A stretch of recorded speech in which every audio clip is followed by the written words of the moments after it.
Hey guys, this is Skizicks and Mallow here. We're going to talk about our experience with Chapter 1 and Chapter 2 of Doorways. Alright, well, first off, the atmosphere is pretty good, and I'm going to go on the controls first. It's really easy to talk about that. The controls are really nice, especially as much as I seem to have trouble with certain aspects of the platforming. It was actually just because of my skill level, not because of the difficulty, or not because it was buggy. You're just showing everyone what it looks like when you fail. That's all. Sometimes people need to see these things a couple times before they really appreciate, the puzzles. Yeah, I'm really actually quite amazing at video games. It's just for you guys that I'm mediocre. She's toning it down. Yeah. I'm not trying to be a Mary Sue here. Mm-hmm. So, yeah, the controls are really nice, and considering it is a first-person platformer, like I mentioned earlier, that's pretty impressive that they're able to do what they did. Yeah. So, it was pretty smooth. I was happy with it. There's a couple times when the game crashed because we're using two screens, so we have to disable one screen in order to use it. That's kind of annoying, but I mean... Yeah, that was definitely something that was quite irritating. Yeah. When we were trying to record and play. So if anyone else is playing this game and playing it on... you have two screens set up, you might run into that kind of problem. Just disable your second monitor, and then it should work okay. It's kind of mesmerizing just watching this Doorways over and over and over again.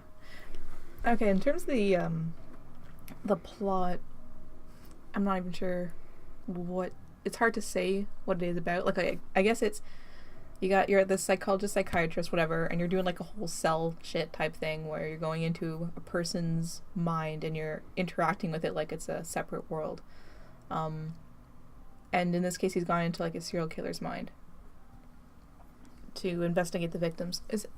Or is it like two serial killers?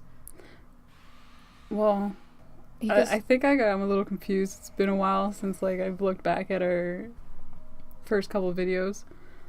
But didn't he have profiles on several people? And then each chapter is like a profile on the next person kind of thing?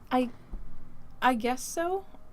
But because it's like he had to re-put together all the torture machines and stuff. Yeah, that's true. I forgot about that. The torture machines. Yeah, some of those were really brutal. Yeah, that was the one where the wheel and crushes the. Yeah, we were both like, oh god. Yeah, that was really cool. I liked that. I also really like medieval torture devices, though. I just think on the whole they're very interesting. I think Amnesia had something similar.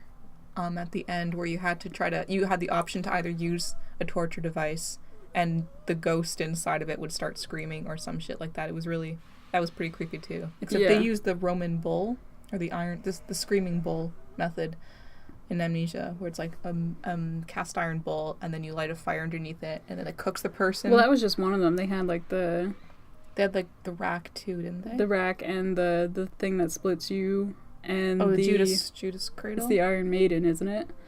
Remember where it's all the spikes on the inside? Oh, yeah. Of the casing? Pretty classic. Yeah. But That's pretty cool. I like it when games explore those. Yeah.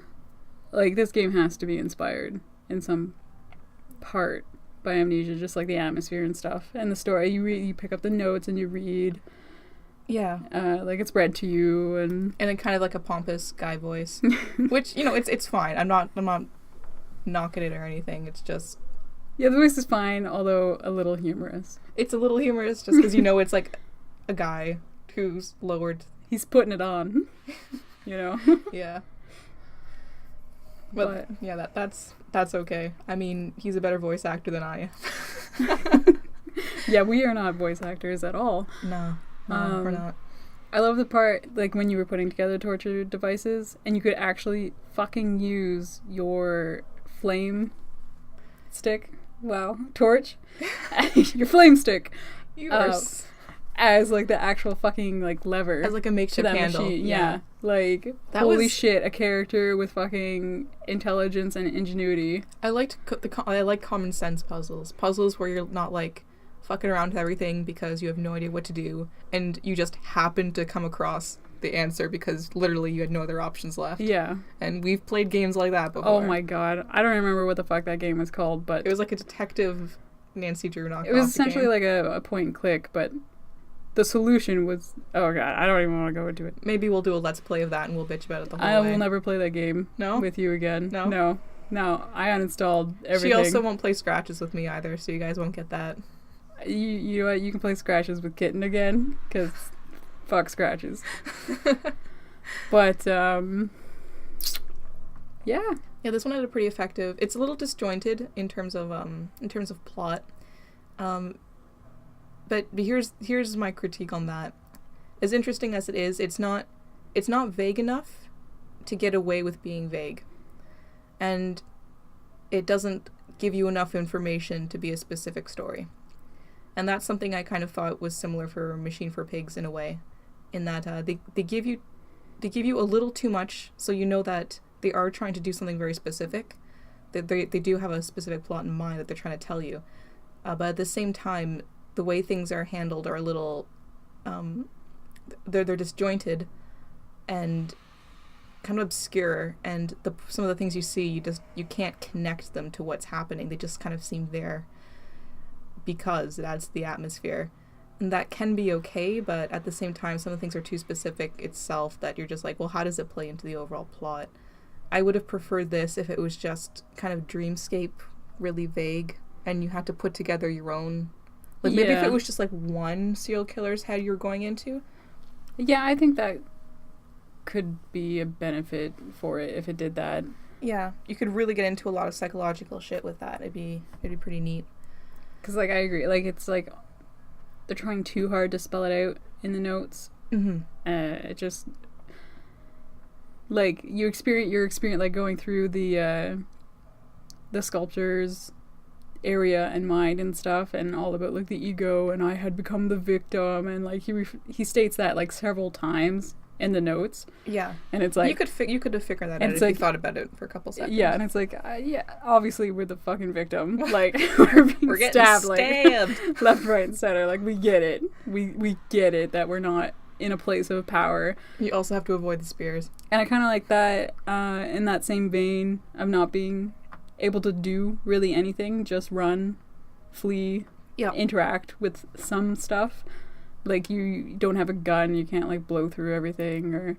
I think potentially with I'm not sure what the limitations of this group are, but I think there's a lot of potential in a game that you're exploring the mind of a psychopath. Like, there's so much. It's the same thing, like, with the movie The Cell. I know I bring that up often, but the movie itself had so much potential. And it's all about... You have to be careful about making too linear of a story when you're exploring something as abstract as this, because it tends not to do any justice to the subject matter. Mm-hmm. When you're dealing with a person's mind, it's never cut and dry. It's never, white symbols good and black symbolizes evil. It's not that easy. So keeping that in mind when you make stuff like this. Unless it's, like, jokesy, like Psychonauts, and do whatever the fuck you want. Yeah. If you're gonna be awesome and be like Psychonauts, that's totally acceptable.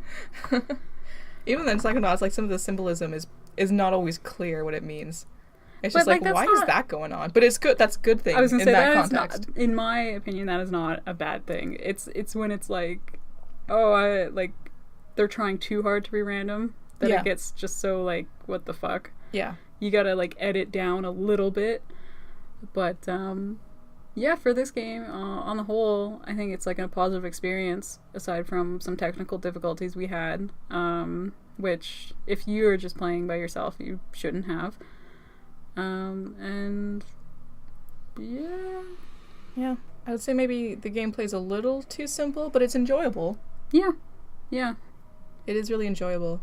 Again, so many people fuck up the simplest things like camera.